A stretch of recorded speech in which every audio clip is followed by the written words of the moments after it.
Hi, Dr. Cranky's here.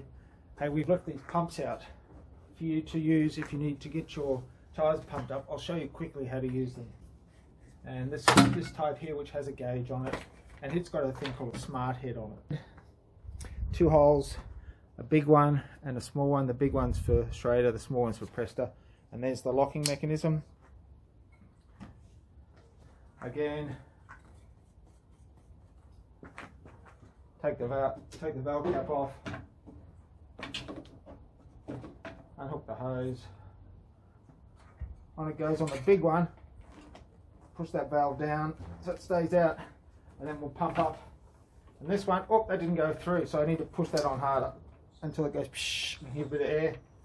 Alright, and I'm going up to, on this one, 40 to 50 psi. 40 is probably safe. Alright, keep on going. And then we release it, put that back on. Now, I've taken these off the bike for simplicity, but they'll be sitting on your bike. Yep. And on this one, again, we're taking that cap off, we're unwinding that. And when you unwind it, sometimes this won't work, so you gotta push it and release it. Yep. And then this one's going on the smaller hole in there. There it is, close up. There's the valve. You have to wind this bit out. Give it a push.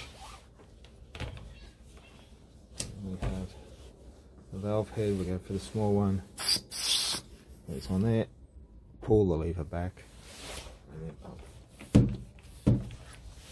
to release, push it back, pull it off. And we wind this back in. Yep, and we can put the valve cover back on.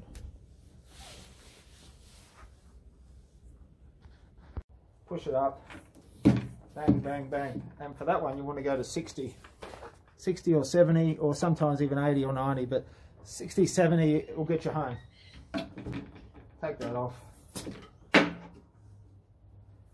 Wind that back in. Sometimes you can wind that to tighten the valve as well, to keep the valve out, and then you're off and running. And that's done. That's how to use those pumps. Just remember to put them back as you found them. We've left them out just to help people get riding during COVID, get people on their bikes. So good.